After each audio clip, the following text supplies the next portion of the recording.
First, Kathy, I want to say thank you for having me. I'm very happy to be here, to be institutional, to start a new business in a great community that is only grow bigger for days to come. And I'm happy and honored to be here with my friend and new entrepreneur, Kathy. Thank you, Archie. Thank you. We're so excited that you're here. We're, obviously this is business, and we want to. It takes courage, yes. Yeah, we're Good. just one big team, and Yep. we're just serving Flemington like you did for so long. Oh, I So, ran my own business for many years. yeah, Yep. you were a hard I worker. ran supermarkets. Okay. Yeah, and I couldn't retire, so I came to work for Joe, and I stayed with him Okay. for 26 years. 26 years. you 26 were there. years. Wow. They're wonderful people to work for. Can I say one thing? You're not competitors. You're going to help each other. Right, You'll bring exactly. people, and he'll bring people here. Right, So for you'll sure. help each other. Yeah. Right. Especially, small, even the bigger ones, but Yeah. especially small businesses really Yeah. have to support Well, each other. mainly the only main business in America is small business. Yeah, yeah. It's not the big guys like General Motors and Right. and Tevye. It's the small mom and pop guys that built America. Right, Right. right. Yeah. My very mother and father had a little grocery store, and they supported 8 children. Wow. Came to this country just with just a shirt on their back, and built the American dream, in which all their children and their children's children are successful people, and a credit to America today. Yeah, very true, very true. So I have some questions. Yes. So the first one is a little personal, but I have a feeling Yeah. you're not going to No, have a problem please, answering. try it. When were you born? Okay. My name is Archie Fagan, but it's not my baptismal name. I'm of the Jewish faith. I was born February the 8th, 1927, when Calvin Coolidge was president of the United States during the Roaring '20s, when Flo Ziegfeld was the king of Broadway, and when RCA was the hottest stock on Wall Street, and the Floozies, the dancers, were dancing to Charleston, and also at that time,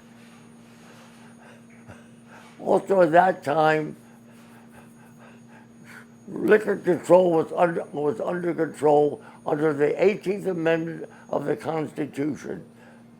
So we had what is known as we couldn't manufacture, sell, or distribute alcoholic beverages.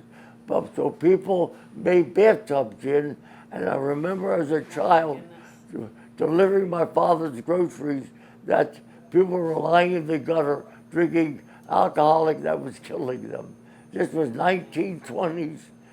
Only the Great Depression was coming 3 years later, and the Great Depression. I lived during that tumultuous time, but it was the height of the American economy. Yes. So you're going to be 97. I'll be in 97, February the 8th, 1927, and America at that time was at the height of prosperity. Okay. So, tell me, obviously we know you're a World War II vet, so tell Yeah. me a little bit about your life before the Army. Well, that's a very good question, and I'm happy to answer it. I was born in February 1927, and my mother and father ran a little grocery store in Jefferson Street in the older part of Philadelphia, where I remember when I was growing up a little bit older and had a little flyer cart. I delivered groceries to the speakeasies. At that time, we had liquor control. The name will come to me, but because my mind is not as sharp as it used to be. We all lose our thoughts here. Yeah, but at that time, I remember the fancy ladies from Philadelphia, from the main line, would come down to my father's and mother's part of town, which was the ghettos of Philadelphia at that time, and they ran a grocery store, and I would deliver the orders, and when I knocked on the door of Fagan's Market, I would look inside, and the nice fancy ladies were drinking illegal alcohol from teacups in order to fool the Federal Reserve, the federal whiskey control people. But this was 1927. When 1932 came, 5 years later, I was the sixth child, but when my mother had her seventh child, my sister Lois, I'm one of 8 children, the sole survivor. And when my sister Lois came, February the 2nd, 1932, 5 years later, my mother couldn't take care of me because she had 5 other children who were around to take care of and still run a grocery store. So at that time, it was customary to send your children that you couldn't feed or take care of them. That time, you would send it to another relative because they all came from the old country as local. They would call them landslide. They were city dwellers that knew each other. They were neighbors, so they would take in. So my Bubba and Zeta, my grandparents, took me in and raised me for 10 years. At the time, I thought it was a disaster, but it turned out to be good fortune because it helped me throughout the rest of my life. So I spent 10 years from 1932 to 1940, where he enrolled me in the best high school in Philadelphia. My Uncle Ed, who was my uncle at that time, took a liking to me and he sent me to the best schools. I worked there with my grandparents. They sent me to Woolworths to sell, work behind the counter. I used to sell Coca-Colas, 6 8-ounce Coca-Colas for 25 cents. Those were hard times. They were Depression days. Okay, so that's the story. For 10 years I lived, but I'll remember one thing. Money was so tight at that time, they didn't have toilet paper.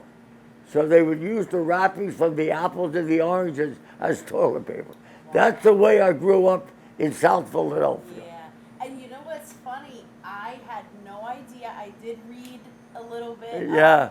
I had no idea you were from Philadelphia, which I was so born funny in Philadelphia. You're at the Philly Pretzel Yeah. factory. Philly pretzels.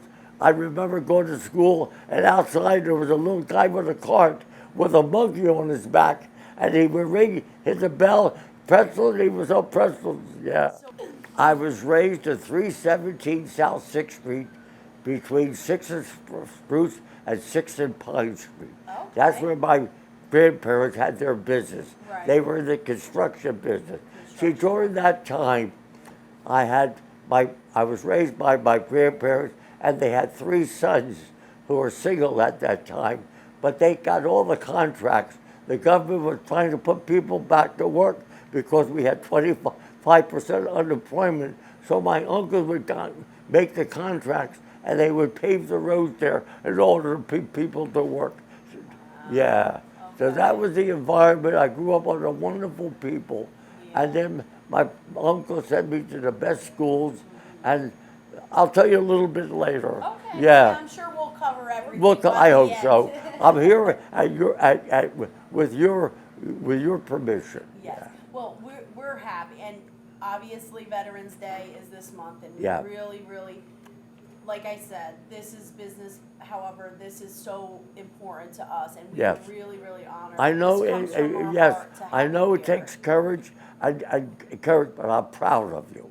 This is what America great. Thank you. Private enterprise. Yes, for sure. I'm proud of you, definitely. Kathy. Thank you. you very much. That means so much coming from Yeah, you. I'm proud Definitely. of you. Yes. You've lived a long time, comes experience. Yeah, and- well, because I was in the same position. I used to open stores. I didn't know Right. how they're going to turn out, Right, but it was a right. gamble. Everything, Yeah. it takes courage. Yeah. And courage takes money. Yeah, and you Yes. have to take risks. I used too. to have to take Yeah. risk. Yeah. Nothing is gained without risk. Yeah, if you don't Right. take a risk, Yeah, exactly. that's right. 100%. If you're okay, I'd like to talk about like the beginning of, how you ended up in the Army. Yeah. What happened. All right. Or at that time, it was, let's see now, yeah, I was in high school. Okay. I was living with my grandparents, and we were fighting two wars. Remember that December the 7th was Pearl Harbor Day. We were fighting with the Japanese Empire, and then 3 days later, December the 10th, Hitler declared war on America. So we were fighting two wars. Yes. But we knew that the world was in danger. We knew that wars were coming. They knew that there was a lot of evil out there. And so they passed the National Conscription Act. Congress in let's get the right year, before Pearl Harbor in 1940, they signed the National Conscription Act. So when a young boy reached 17 here in America, he had to register for the draft. So when I became 17 in February 1927, add 17 years to 27, to 44. When it came to 1944, the year I graduated high school, I signed up for the draft, and 2 weeks later after graduation, I got a letter from Franklin Delano Roosevelt, who was President of the United States, a report for induction, greetings. And so I was in the Army, and that was the beginning of 2 years. Should I talk about the Army now? Yeah. Yeah. You know what? All right. I would love to know your thoughts of as a 17-year-old, Yeah. how you felt. People ask me, how did you feel at that time? And the answer is, I didn't feel anything. I was only 17, a dumb kid, Jewish kid from Philadelphia. I know that there was a war going on. I read the newspapers, I could read, but I didn't fear anything. But so when I reached 17, I got the letter report for induction. I had to report to the draft board in the neighborhood where I lived at that time. They gave me a token. Here, take this token, go to the draft, go to the Army Depot at 30th and Market Street, and they'll swear you're in the U.S. service now. So when I got there, they swore me in with a lot. I was only 17 years old, and they swore me in to support the Constitution of the United States. This was in June of 1944. So the sergeant came over to me. He says, buddy, what branch would you like to be in? I said, I'd like to go into the Navy. He says, buddy, you're in the Army now. So that was my initial experience. So from there, they sent me up to Harrisburg to give draft for dog tags and clothing. And from there, they cleaned me up a little bit, gave me new clothes, gave away my old civilian clothes. And from there, they put it on a train. I remember the train was the southern train that took us all the way to Macon, Georgia. And that's where I had 16 weeks of Army basic training. Army basic training at Camp Wheeler, Georgia, that took a dumb kid civilian and made a soldier out of me. And when I graduated and in October of 1944, the war was still going. In 1944, yeah, the war was still going. I'm trying to realign my dates in my mind because I'm not as young and sharp as I used to be. But I'm not a dummy. I have a great ability to recall. Yeah. So they gave me 7 days furlough to see my parents, and then when I got back to Washington, they sent me to camp to Petersburg, Virginia, and from there they sent me to Norfolk, Virginia, to go overseas because we were still fighting the war in Germany and now in France, and so I remember getting on a boat. I had my duffel bag, my helmet, but I didn't have my gun with me. I have to admit I'm not a good Army gunshot guy. I was never a man with guns. I was always a diplomatic person. I always tried to talk me out of trouble if I couldn't fight my way out of trouble. And so I went overseas as a BAR man, and I know we left Camp Pickett, Virginia, right near Richmond. And when the name of the boat was, I still remember, was the West Point. It was a reconditioned Army transport.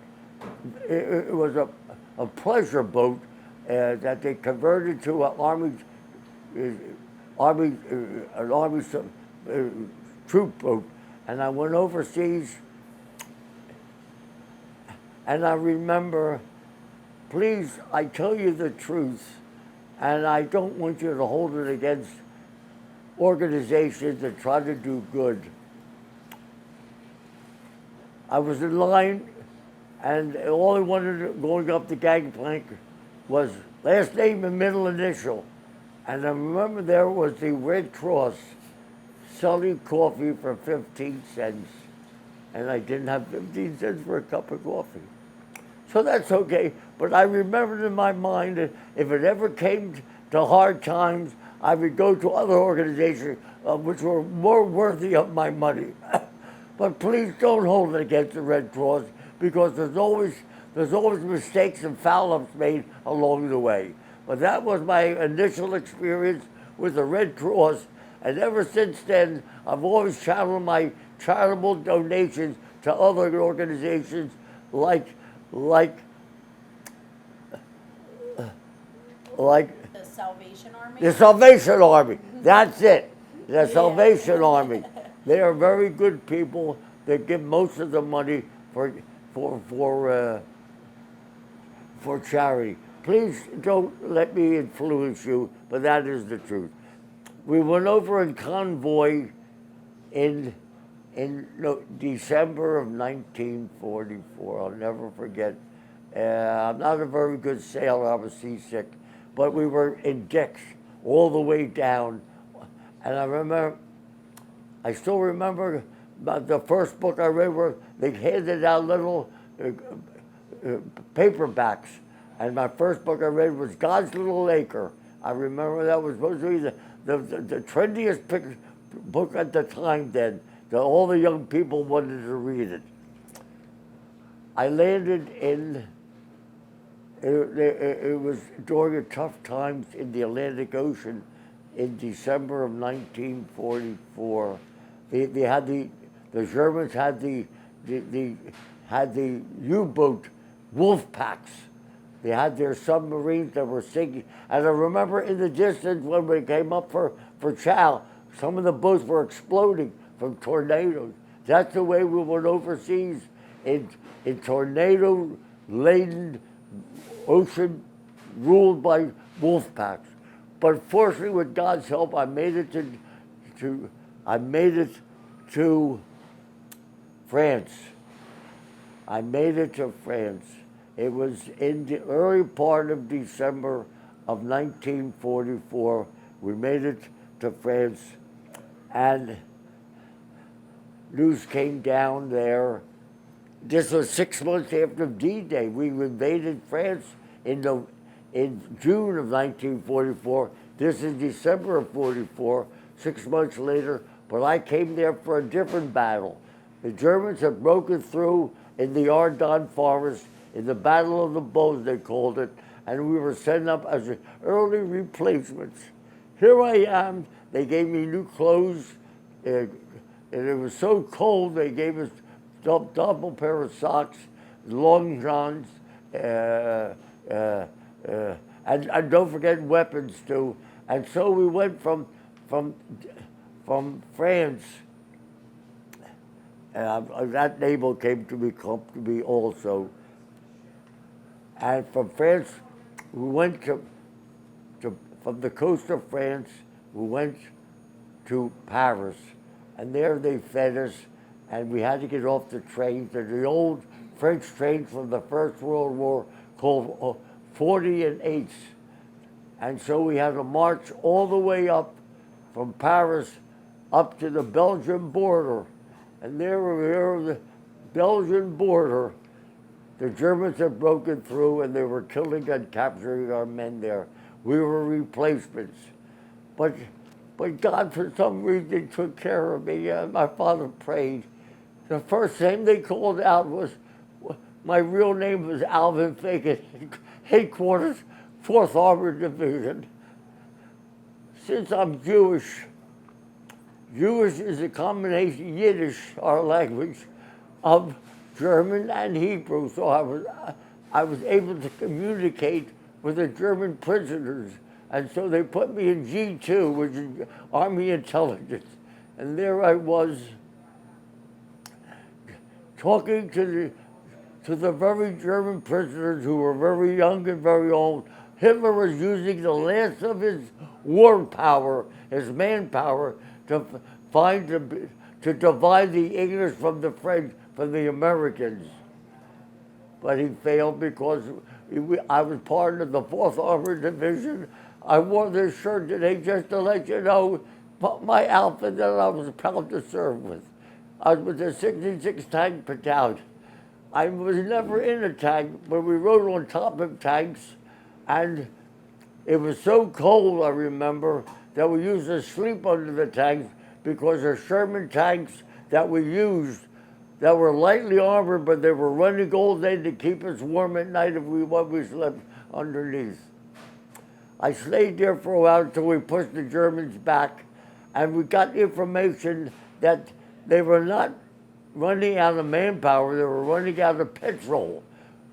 The Germans' name for gas was petroleum, and they were running out, and so they were surrendering some of the young boys, and we fed them chewing gum, candy, and got all the information to push them back. And when we did, they transferred me to the 66th Tank Battalion from G2.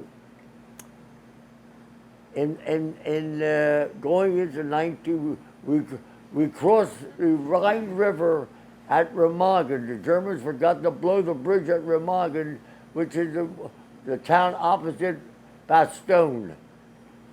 The Germans, when they broke through in the beginning, they captured a lot of our men, and they machine gunned them at one of the towns near Dachau. And so we pushed across into Germany, and in April the 12th, I think it was, of 1945, Roosevelt had died from a stroke. He had at Warm Springs, Georgia, which was his winter home, and Harry Truman became our president. But Harry Truman was not the negotiator like Roosevelt was in dealing with Stalin and the British you had Stalin, and you had the British Prime Minister at that time was Winston Churchill. It'll come back to me. My Take your mind, time. you, It's okay. you have to just be patient with me. And so we couldn't go east. Russia, the country that lost the most people during the Second World War, 50 million people, were determined to go into Berlin to rape them, to conquer them, and to get revenge. And they did. They did. So we couldn't go due east. We couldn't go due east. We had to go southeast. And ladies and gentlemen, 10 miles outside of Dachau concentration camp near Munich, we smelled death. That was our first experience of the concentration camps. In April, late April, early May of 1945, I am one of the liberators of Dachau concentration camp, where I saw the skeletons, the desolation, the smell of death, the inhumanity, the butchery, the evil. I saw it with my own eyes. The bodies were stacked up like cordwood there. Yes, that was my first experience, and the tattoos there. It's okay. Oh, and the people that spoke. I'm just gonna stick it back on your pocket, okay? Oh, I'm sorry. No, you're fine. Yeah. It's okay. They wanted to go to Israel that were saved there. Many of them died. We were told not to give them food because their stomachs, their digestive system were so shrunken from dysentery and from starvation that we just had to give them medicine. I was there for 2 days. And since I was just a new recruit, a new replacement, the 66th Tank Battalion, we were still fighting the war with Japan. And so they sent the 66th back for retraining, and they trained some of us to fight the Japanese while we were in Germany. So while I was there, they sent me on to Munich to the 19th Finance Dispersing Section. Since I had training in college, in high school, at the best schools for accounting, they put me into accounting, and I became a paymaster there. So while I was there in September of 1946, the war ended. In August of 45, September of 45, when we threw the atomic bomb by the Enola Gay, our 46th Flying Fortress, the Japanese gave up, and so the war was over. But we had to try these Nazi evil people for the inhumanity that they did. So in September of 1946, the trial in Nuremberg, Germany started to try Göring, Hess, von Ribbentrop, Keitel, Jodl, Ernst, Schmaltenberger, Fry. I saw them all there. Admiral Rader, Admiral Donitz, Archie was there sitting in the balconies, and the trial was going on, the Nuremberg trials, and in the dock was Göring, Hess, von Ribbentrop, the German generals Keitel and Jodl, Ernst Pupp, who took over, who was head of the Gestapo there. Archie was there. I saw the faces of evil. Ladies and gentlemen, I saw the faces of evil. I said, I know, God, how could you ever forgive these men for the desolation and the death they caused? 6 million Jews they killed, and the killing still goes on. So I stayed there for a couple of days, and they sent me back to Munich, and they wanted to give me I was a staff sergeant at the time, and the colonel asked me if I would go up to a master sergeant if I re-enlisted. I said, no, I wanted to go home. I was not born to be a soldier or a killer. So I got my papers, came down. This was in November of 1946. I traveled alone because I spoke German, because I was Yiddish. I spoke Yiddish. And I went from Munich to Frankfurt, and Frankfurt up to Bremerhaven on the North Sea, and waited 2 weeks for a ship to come in. America at that time was the arsenal of democracy. We built planes, one a day. We built ships, one a week. We were the strongest, the mightiest country in the world. I waited 2 weeks for the ship to come in, and I remember it was a Liberty ship called the General Harry Taylor. And I went all the way down in the bottom. It took us about 10 days or 2 weeks. I lost track at the time. And ladies and gentlemen, when we came in sight of the Statue of Liberty, please forgive me, I got down and cried. Thank God for bringing me home again. I went to college. I am a graduate of the Work School of the University of Pennsylvania, 1950, and I've been working ever since in the food business, and I'm grateful. I love my country. God bless America, and thank you for having me today. Please forgive me for my emotion. I apologize. You don't have to apologize. It's a very emotional story. You want to take a break or No, get a no. drink? You okay? No. All right. You got a little ginger ale. You have Yes, yeah, a let little me- soda. I I only have love a couple ginger ale. more- I only have a couple more questions and we'll, Yeah, sure, that's we'll fine. get to all the extra Ask me stuff. anything you like. I want it all to come out. Yeah. This is therapy Well, for me. Good. This is therapy, Yeah, sure. Yeah. And we want to hear it. We want everybody Yeah, to hear I'll it. tell you the truth. Yeah. Well, I was telling a nice gentleman, Chris here, that I'm a graduate of the Wharton School at U of P. I went under the GI Bill. See, the government, when we came back from the war was over, they wanted to rebuild the economy and reward these veterans for what they did. So they gave them benefits. I took the education benefits for 4 years at the U of P. Yeah. So you turned something really tough Yeah. into a positive. Yeah. Which seems like you. Seems like something you would, take something and make it. Thank you. That's very kind of you, Make the best Kathy. of it. But I want you to know I am not a hero. Please, I'm a survivor. I'm a survivor, yeah.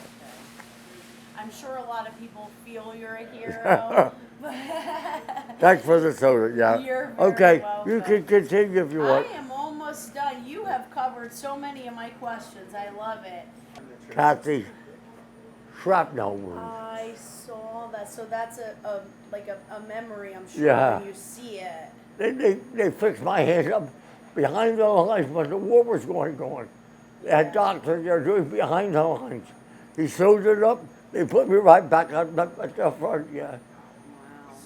But whatever the guy did, I don't know if he's alive, the doctor, but it held up after all these years. Yeah, and So, it's the shrapnel's still in there, Yeah, right? no, they took the Oh, shrapnel. they took it out. Oh, yeah, they Okay. took the shrapnel out. Okay. They had to take the shrapnel out. Yeah. But the wound is still there, yeah. Right. So the Well, last few questions. I was one of 8 children, and they're all deceased now. I'm the sole survivor. Right. I belong to the Jewish synagogue here in Flemington, and I try to go every Saturday to give the Jewish people there my support. Right. And I pray every Saturday, ask God to give us the strength to go on. Yeah. Keep in mind, I am of the Jewish faith. I'm proud of my religion. I'm proud of my virtues, my principles, and I will never surrender them. But I believe sincerely that God did not bring us into this world to hate or destroy. He brought us into this world to praise, to labor, and to love. The greatest of all virtues is love. That's a great message. That's a good message. And I agree with you. That's the way I feel, Kathy. I got nothing to hide. Yeah. I am troubled by the events that are going on in the world today. I am troubled, yeah. I fear for this country, and I pray. Please, God, there's a prayer in Hebrew that you should remember. Dear God, you don't have to lessen my burdens. Just make my shoulders stronger, that's all. We pray for strength, and we will survive. We will never give up. Never give up. The wheel of fortune turns, and love your country. It is the greatest country in the world. Love your country, and God bless America. Throughout this experience that you've had, you know, going to the Army and, you know, spending, I'm sure, what was a really, really difficult 2 years, is there any one person that stands out to you that kind of made a real impact? That made my life worthwhile during that period is one person. I had several people. It's not fair to contribute it to one person. I had an Uncle Ed who took very good care of me and sent me to the best schools. I had my grandparents who fed me, and I had my mother and father who took good care of me. The siblings, we all grew up with families. You always have sibling rivalry, but I had a lot of good people, in-laws that I loved, and my second wife, Ellen Fagan, I have to give a tribute to. She saved my sight, took me to the best hospitals because I had eye problems from the war. So I am very grateful for many people that are too numerous to mention who saved me with God's help or with God's mercy to keep going on and never give up. I'm grateful, God, for my 97 years, and I will always do good. And I believe in my heart alone that in the end, good will overcome evil. I believe that, yes. Tomorrow in the morning, they're taking me to talk to the students at Central Bucks West. No, Central Bucks South. There's a new high school south of Doylestown. And on the 13th of this month, near Flemington, to Miss McShane's 8th graders, for the 19th year, ladies and gentlemen, I'm coming to the middle school, not Somerville, in Hunterdon County, for the 19th year during the pandemic also when I had to Zoom it. And I will always tell you how I leave that talk. And tomorrow, this Monday coming up, will be the 19th year that I talk to the students. And some of them have gone on to military training for my advice to them. And I always end up, there are 4 virtues that you have to cultivate to be a decent, civilized human being before God and man. Number 1 is gratitude. Be grateful for the life that God has given you. Use it. Produce. Don't be destructive. Number 2, forgiveness. Learn to forgive. Even Christ, when they put him on the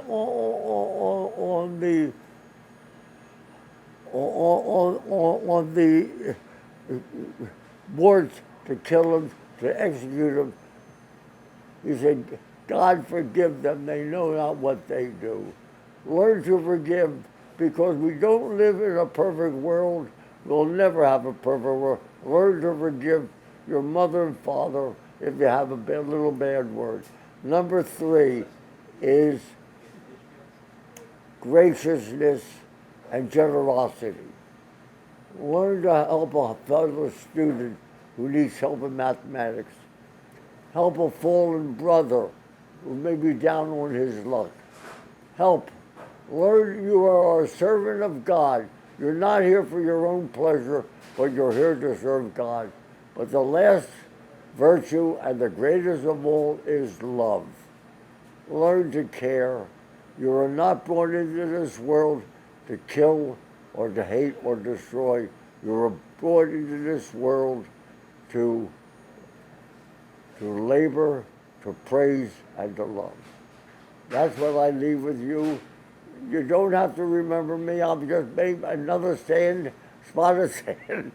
Please, learn to serve God, and you'll be here for a reason. I love you all. Please, thank you for having me. Thank you very much. Thank you for having me. Yeah. I want to say I'm so thankful that you came here.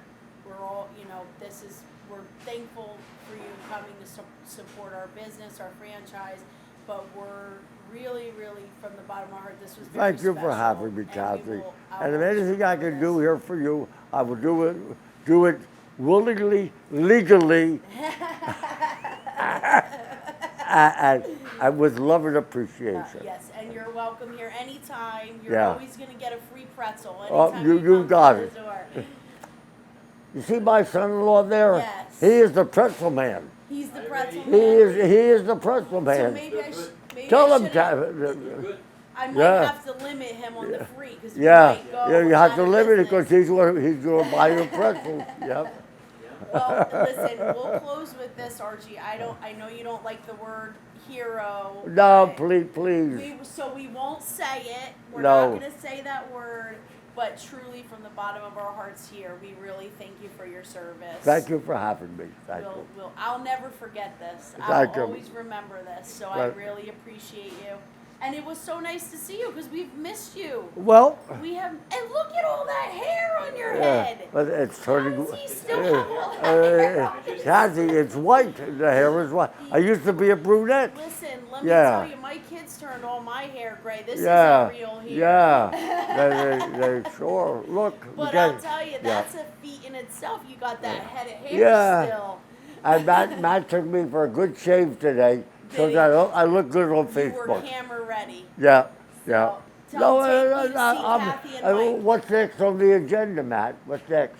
You want to sit out front and meet the people. Okay, well, let's do All it. right, let me give you your walker back. Yeah.